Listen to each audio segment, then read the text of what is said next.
Hello YouTube friends and welcome to my studio. My name is Trish Crosby and today I will be showing you how I painted this simple wildflower painting with a nice metallic gold border. So for today's painting I've started off by using some painter's tape to mask off the square that I want so that I can have a clean edge while I'm putting down this gold metallic paint.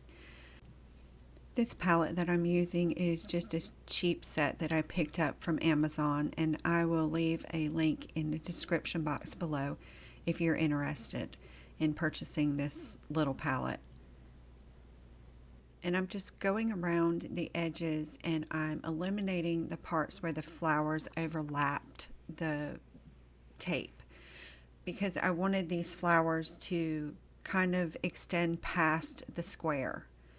So wherever the flowers are, I'm not going to put paint, and you'll see in the end result why I did that.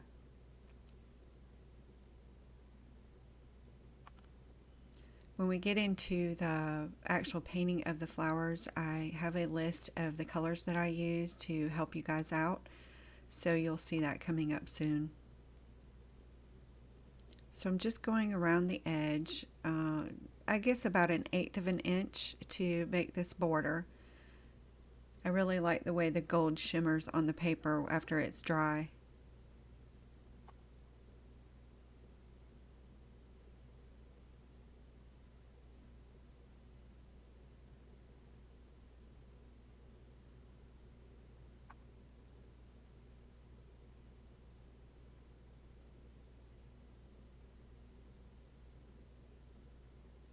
I'm leaving an area down at the bottom for the stems to come through because the stems extend past the square or the rectangle and they go down to the bottom of the painting. So now that that's complete, I'm going to peel back the tape and show you what this rectangle looks like. And now you can see that the flowers extend past the rectangle. So here are the colors that I used for this painting. I used cerulean blue, bright clear violet, Payne's gray, yellow green, and Van Dyke green. It's a very limited palette and it just helps to keep things pretty simple for you guys. So I'm using a really watery wash for these petals, and this is wet on dry, which means that this paper is dry. So I'm going in with a lot of water on my paintbrush and very little paint because I want these petals to be really soft. And where I'm trying to make shadows, I'm just adding in some extra pigment and kind of letting it flow to create some variations in these petals. This painting is a really simple painting and I hope you guys try it. If you're a beginner, this one should be really simple for you.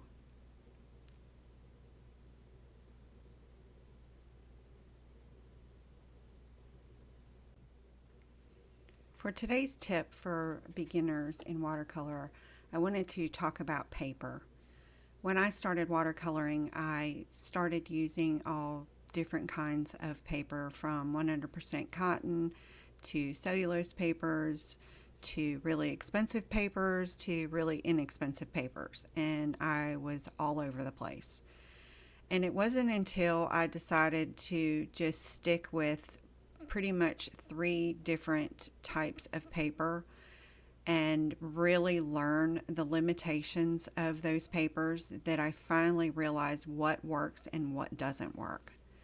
So as a new beginner watercolorist, I would say choose hopefully a 100% cotton watercolor paper.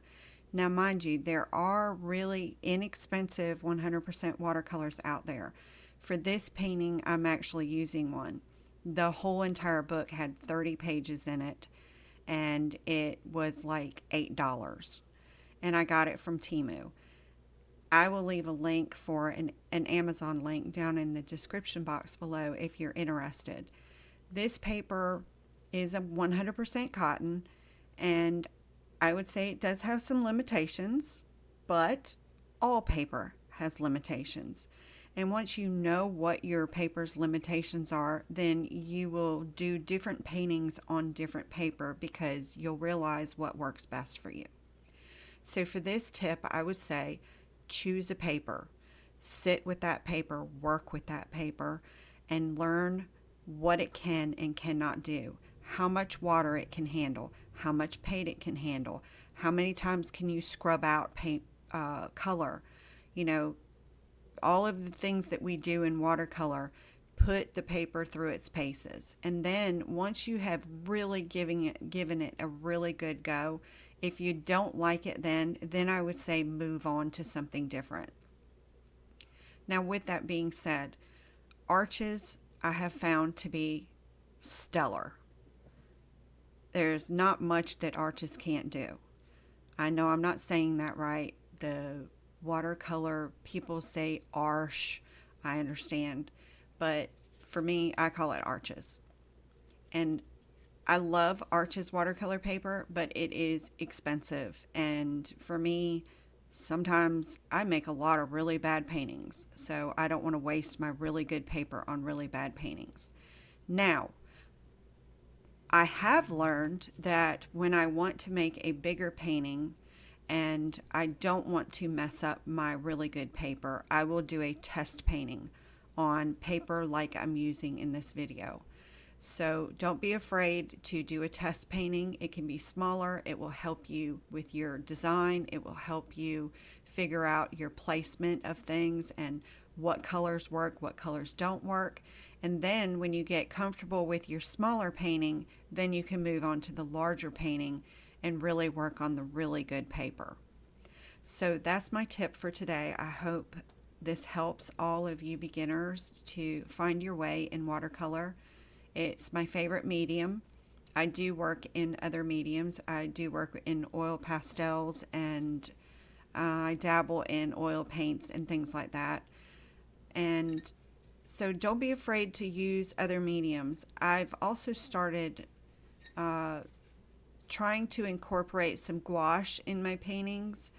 I do use P.H. Martin's bleed proof white in a lot of my paintings, which is an acrylic base paint, and I love the way it works. Sometimes I don't leave the white areas of a painting, and I just go back in with Dr. P.H. Martin's bleed proof white and I highlight my paintings that way. So that's the tip for today, and I hope that information helps any of you beginners. As I'm working on this flower in this painting, sorry about the paper being down at the bottom and you can't see the lower half of the painting. I film with the front camera on my phone because it's better than the rear camera and I can't see what is going on. So kind of bear with me.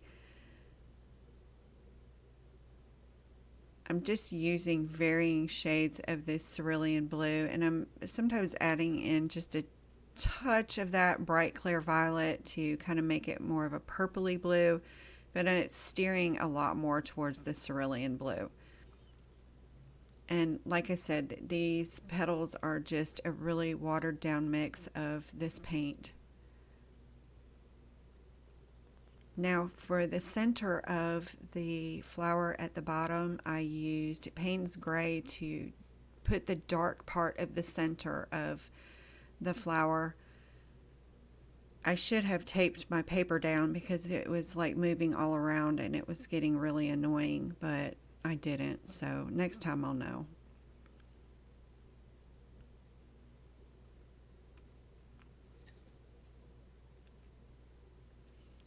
I'm just going in and I'm putting in this color, and then I'm using some water to blend it out so that I don't have any hard lines on these petals. I want these petals to be kind of translucent and a really light shade of blue.